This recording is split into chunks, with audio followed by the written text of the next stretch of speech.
My name's Derek Law. I'm a board member of the Southeastern chapter of Colorado Renewable Energy Society. We're a nonprofit organization staffed by volunteers, so we don't get paid, board members don't get paid. And we're also looking for new board members, so we need some motivated individuals who are interested in learning more about renewable energy and also educating others on renewable energy. We have a website posted up there. That's the state level website, cresenergy.org. And within there, you can drill down to the sub-chapters. And ours is the Southeastern one, or SECRES. Tonight's presentation is on a unbiased educational lecture on how to make a decision on, is solar right for your home? And we currently have with us another one of our board members, that's Mark Stahl. So he'll be giving the lecture. He's a board member of our chapter. He's had over 40 years of experience in renewable energy and heating, ventilation, and cooling. He's a building professional institute certified professional. For over 20 of those years, he acted in the capacity of a project manager for photovoltaic installations across Colorado. Also had experience with access control systems, closed circuit TV, and direct digital heating, ventilation, and cooling controls. He's had experience with solar thermal as well as solar photovoltaic systems, and he currently provides consulting on the performance of existing solar installations. So with that, I think it's time to turn it over to Mark. Thank you very much. Good evening, everyone. Thank you for viewing this. I found over the years that this is the thing that everybody needs to know is solar a good investment for me? No matter what the salesman tells you, what this webinar is for is to help people to kind of do a little bit of preliminary work for their own home, so they already have an idea of what their home might need for solar to do 100%, and whether or not they're being fed a line of baloney by the salesman and stuff. And so this is going to help you determine whether or not solar is a good investment for your house. Next. So as we all know, it's a major investment. And as I said, I'm not going to tell people how solar works, but just to figure out how much solar they can put on their house and how much energy that system will produce and what percentage. And then we're also going to look at, since everybody has different tax liabilities, the only thing we're going to look at is really the federal tax credit. I'm not going to cover the types of panels and inverters and warranties, only the cost and the payback. And I think this is all you really need to do initially. I mean, you can definitely get more specific, but this is just a general idea so that people can kind of run some quick, easy numbers ahead of time. Next. Some of the terminology that you are going to hear are kilowatt hours. Next slide, please. Kilowatt hours, and this is how you are charged for the electricity. You're going to hear about solar panels. These are the devices that are on your roof that collect the solar energy. The sum of the wattage of all the panels added up is the size of the system, is the wattage size. Then you have the racking system. This is how the systems are affixed to the roof. You have the type of inverters, and these inverters are things that convert the DC solar electricity into AC power for your electric panel. Next. You're going to hear net metering. Okay, with net metering, what happens is the solar system will make energy. It initially feeds your panel, and now your house uses everything that the solar can make. And if there's excess, then that excess electricity is pushed onto the grid. And basically, you're using the utility company as a battery. And so now when you need it later on, you pull it off. And then what they look at is how much did you put on? How much did you put off? And the difference is what you pay. Myself, since the beginning of the year, I haven't bought any electricity from Colorado Springs Utilities. My solar system has produced every bit of electricity that I've needed. Next. The different types of systems that you're going to see. There's grid tied. That's where the solar feeds it to, it converts it to AC, feeds your electrical panel. And then, as I said, the unused kilowatt hours are put on the grid, and then you get credited for those. And then when you take it off, then the meter reflects that accordingly. Now, the only problem with this is that if the grid goes down, renewable energy systems by code must shut down. So you're not going to have any electricity if it's a grid tied system and the grid goes down. Now what a lot of people are looking at is grid tied with a battery backup. And since some utilities are not reliable, because if you're out in the plains or up in the mountains, when the systems go down, it's because poles are down. And that means you're going to be out of power for, days potentially. Typically in town, you don't lose power, but for maybe an hour or so. So battery backup really should be thought heavily about as if you're grid tied within the city and that. Because if you go down, they can reroute the electricity. And if you stop and think, most of the time your utilities are only down for an hour or two. So maybe batteries aren't necessarily. The other thing that you might want to think about is that in the future, or even now, some utilities are starting to charge peak demand fees or time of use fees. And this is to offset the cost of the grid being used as storage for the unused kilowatts. The newer batteries that are coming out, the lithium style, lithium iron, lithium ion, are actually able to communicate with the inverter so that you can program when you're taking the power off of the batteries or off of the grid. And sometimes you can avoid this peak demand fee. Next. And then the next type is where you have a totally off-grid system. And in this system, all of your electricity is supplied by either wind or solar systems that are connected to a charge controller, and this charges your batteries up. Typically for an off-grid system, the typical thought process is to have 3 days worth of storage. So if you use 20 kilowatt hours a day, you'd want to have about 60 kilowatts worth of storage in your battery system. This way, if you have multiple days off, you'll still have plenty of electricity. Next. All right, now this is the first way that you're going to kind of look at whether or not solar is feasible and a good thing for you. You can go to one site, it's called sunroofwithgoogle.com. You go to that site, you can put your address in, and for the most houses, it will show the area of your roof with the best exposure. It'll actually give you an idea of how much solar your roof can actually hold, how many DC wattage. You can also download a Compass app on your phone, and then this will help give you an idea as far as the orientation. How 180 is due south, less than that is east, more than that, you're facing a little bit more west. And then you can look at your own potential shading because this is going to lower down the production just a little bit too. So next. Okay, the next thing you have to look at is what are the possible goals with your system?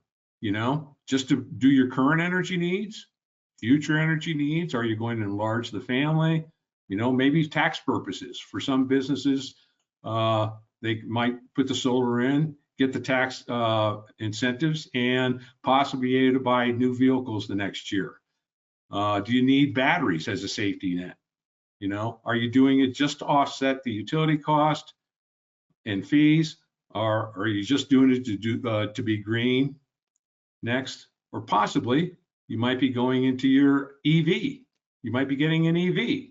So one way that you want to figure out a possible way of how much power you'll need for the EV, you take the number of miles that you normally drive, divide by 3.5. So if you had 1,000 miles per month, you would need about 286 kilowatt hours a month, or 32 a year. So this tells you that you're going to need to increase your system by about 2,100 watts. Excuse me. Next. Now, the next site that you want to go to is NREL, which is the National Renewable Energy Lab in Golden. They've been testing renewable energy sources for over 40 years, and they set the standards for all the equipment. The best thing that you have is a website called PV Watts Calculator. You go into PV Watts Calculator and you put down your address, you put down your orientation, your pitch, and what I always do is I put different size systems in, maybe a 2,000 watt. Then what it'll do is it'll give you a printout of a month by month of how much that system will produce. And so I always go through and I might do a 2,000, a 3,000, 4,000, and I'll get multiple readouts. So this way I have, and it gives you month by month. So now it's not really important that you know the pitch, because if you go in there and you change the pitch a few degrees, you'll see that overall the yearly amount doesn't change that much. You might get a little bit more in the summer if you're a flatter roof.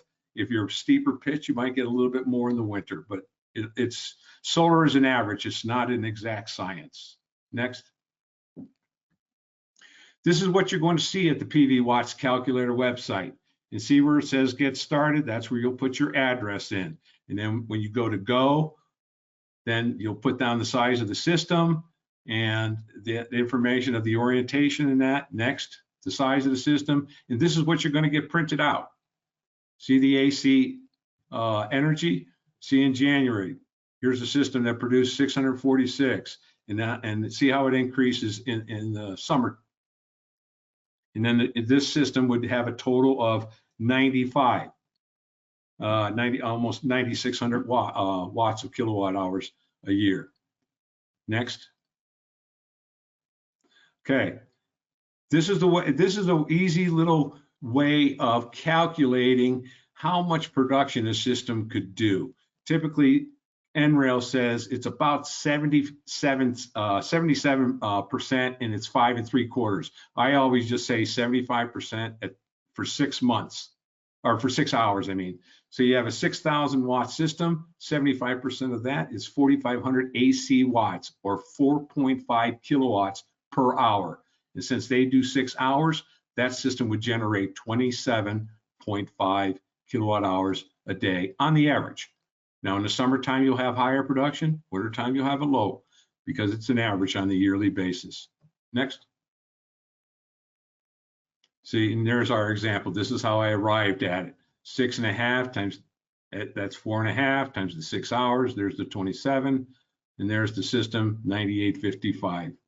And you'll be able to kind of run some quick little easy numbers, and as far as how much the system might generate. It just gives you a quick little way of calculating that. Next. Okay, now the next thing you do is you contact your utility company and you ask them for a month-by-month kilowatt usage for the last 12 months. Typically along the Front Range of Colorado, a 2,000 square foot house uses about 20 a day, which is 600 kilowatt hours a month, or 7,200 kilowatt hours a year. And now you take that monthly total, or that monthly total that you get from the utility company, and you compare it to your NREL printouts that you did. And now you'll be able to figure out which size system works best for you if you were going to go for 100%. Next. And here's how you can help determine the payback. There's a 6,000 watt system. If it's generating 98.55 kilowatt hours a year, average price of 12 cents, maybe we're getting a little higher than that, but let's be conservative. I'd rather be conservative than be extravagant like some salespeople will quote you. So at that point, you're at $1,182 dollars a year. The cost of that system around $350 on a easy installation, so that'd be about $21,000. If you didn't have a federal tax credit, it would take 17 3/4 years to pay off at $1,182. This is not taking into consideration an increase by the utility company. This is just a straight, calculation just to see what the worst case scenario might be for you. Now, see, if you had the federal tax credit, which is just going back up to 30%, that's $6,300. You take that off of the 21, that brings you to 14.7. At 1182, that's 12.5 years to recoup your investment. Now, naturally, the price increases by the utility company will shorten your payoff time. Next. So as I said, be conservative. Do not believe the pie in the sky payoffs. NREL is very conservative, and what I have found is that they're pretty darn accurate as far as the yearly amount. In fact, a lot of times because of our elevation, the systems will actually generate a little bit more. And if it does, that's just an added bonus. It just makes the system pay off a little bit quicker. Next. So now that you have an idea of how that you've done your own little feasibility study, you have an idea how much solar will fit on your house and how much you need, now get bids from multiple companies. Let them give their pitch. You already have an idea of what the answers might be to some of the questions that you're going to ask. This way, you'll be able to see how truthful they are with those answers. Next. So the things to ask the salespeople: what are the warranties? Get it in writing. You know, what size panels, what type, inverters, labor. Are the permits, utility, building department, and engineering included?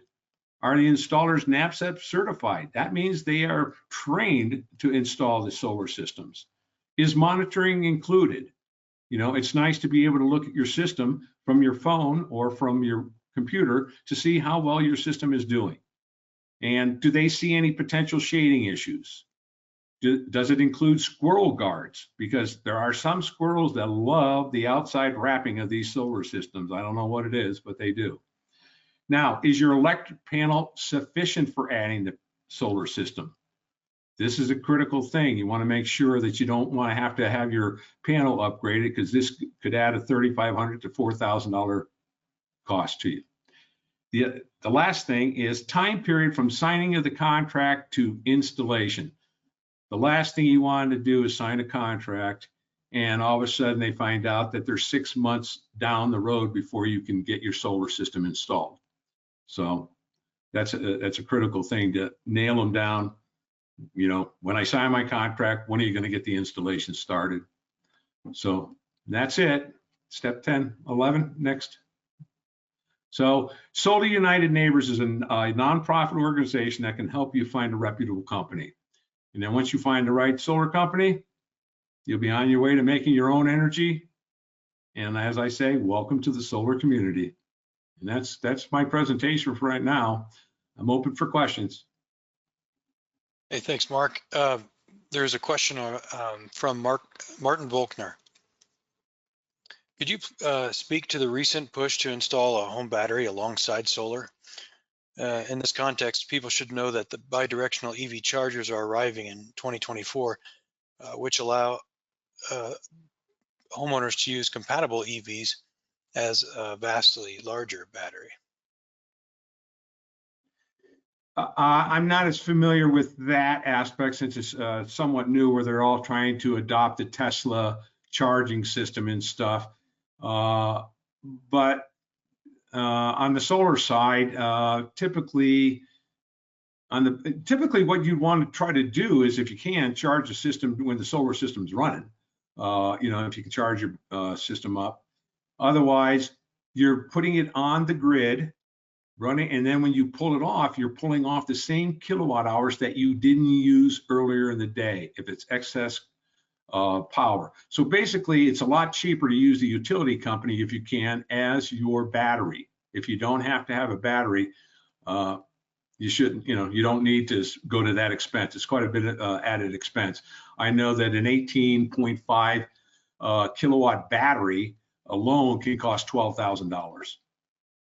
So unless you need a battery, you know, and that becomes whether or not you're going to get charged for peak use, but you can make adjustments to your lifestyle that's a lot cheaper than getting a battery at that point.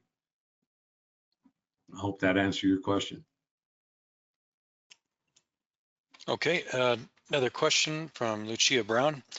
Is it worth getting solar if you cannot get 100% coverage, meaning 100% electricity covered by solar? Typically, what I have people do is look at all the areas that they're wasting the energy. The best thing that you could possibly do is go into your attic insulation and bring it up to an R60 And a lot of utility companies will give you a little bit of rebate for going to R60. And R60 will actually drop your energy usage by 20%. And the thing is that insulation might cost you about $2,000. It'll pay for itself in 2 years. The same amount of solar will cost you $4,000 and pay for itself in 12 years. Myself, I'll take the 2-year payoff, and it'll just make your system last. It'll make everything in your house last that much longer. Your furnace won't run as much. Your house will be much more comfortable. I always have people look at all the places that they're losing energy. Your hot water tank is a simple, easy thing. Put a jacket around it. And you take that cover and take it loose after a week, put your hand between the jacket and the heater and feel how much energy, all that would have been lost. So you want to eliminate all the wasted places that you're using energy and just leaking it out. Caulking is a big thing. Seal up your house as best possible. And then that way you don't have to get 100% because you've knocked down 20% of your energy losses. Now you're at 100% with just an 80% system, but by changing your habits, you just have to change your living habits just a little bit. Next. Okay, question from Cindy. How long after installation is it taking Xcel Energy to hook you up to the grid? Boy, I know Xcel has been running very, very late, and there's nothing we can do about the utility companies. For one thing, I think a lot of it is that they're balking because they see how much money they're losing with every customer that gets solar energy. It used to be a much, much quicker process, and now they're just dragging their feet, and you can't get a straight story from them as to why. So. Quick follow-up question from Lucia. Again, if you can't get 100% coverage, is it worth it? Sure. I mean, it depends upon how much your monthly bill is. I mean, that would be the big key. And once again, that's what you have to look at. How much money am I going to save with this size system? If I can only get a system that only does 50%, 50% is still better than nothing, if the payoff is there. That's the big kicker is, are you able to pay it off? And like I say, the salesman will tell you, oh, 5 years, it'll pay for itself, 8 years, say 12, and if it pays for itself in 10, then great. And so if you're saving your 50% electricity for 10 years, that's still a pretty good savings. Yeah, I remember when I was sizing my system, I didn't want to go over. I wanted to try to get it right at 0 because over the course of a year, because if you were to go over, you're not really getting paid more for those credits. The payoff was like 4 cents, I think. Yeah, utilities, it's commercial rate 3.6 cents per kilowatt. But many utilities will actually allow you to bank the solar energy. At right now, I have 1,700 kilowatt hours in my solar bank. And so now I'm overproducing. July was the hottest July on record, and I still put 20 more kilowatts on my grid than I took off. And like I said, I have about 1,700 kilowatt hours. So come winter time, that's when I might have to pull 200-300 kilowatts out of my bank when the system isn't making as much energy. And that's the beauty of it, is that you can take that excess in the summertime or in the fall. Actually, fall and spring are the greatest because you're not running AC, you're not running your heat, and your days are increasing and stuff. So that's when usually you can start banking some solar during the day. I see a question on the from someone about $350 a watt average price installed in Colorado, and it says if I add batteries, how much more? Basically, it depends upon the type of battery. You could get the old lead acid battery, which is 150-year-old technology. You can't communicate with them. You only get 50% of the power. It's cheaper, but you're replacing the batteries every 6 to 8 years. These new lithium-ion batteries that they have out are lasting 18 to 20 years. If you're drawing, and you can draw them down 90%. So it makes a big difference as far as, it costs you a little bit more, but some of the batteries I've looked at have actually gotten the cost down to about 17 cents a kilowatt hour, even on a battery system, which is pretty good. Another follow-up question. Can you save money by doing some of the install yourself? You'll have to Are you check. allowed to do it? Well, the problem is you'll have to check with the utility company, but typically you can still get, a tax break on the utility stuff if you're installing the system yourself. You can't get any 30% federal tax credit on your labor. And so the thing is that it depends upon how good you are at running conduit, installing it on your roof, finding rafters. You have to find the rafters because you have to lag the supports that are attached to the roof into the rafters. You can't just tie it into the sheeting, or they could get pulled off by the winds. And what big thing about doing the system yourself, you have to have a lot of respect for the DC power, because these DC systems can run up to 400 volts DC, not AC. DC does not let go. So if you get bit by it, you're going to get lit up. And that's the thing. You have to have a lot of respect for DC, and even the building departments don't realize how high an energy level the DC can get to with these solar systems. I'm amazed at how little they understand they said, oh, somebody has to do the AC site. Anybody can do the DC. Wrong. So like I say, you can attempt it yourself, but there is a trick to DC. Remove the negative, and that way you have no ground reference. If you do that, you won't have any arcing. If you leave the ground reference every time you attach something or pull it apart, you'll get a giant arc.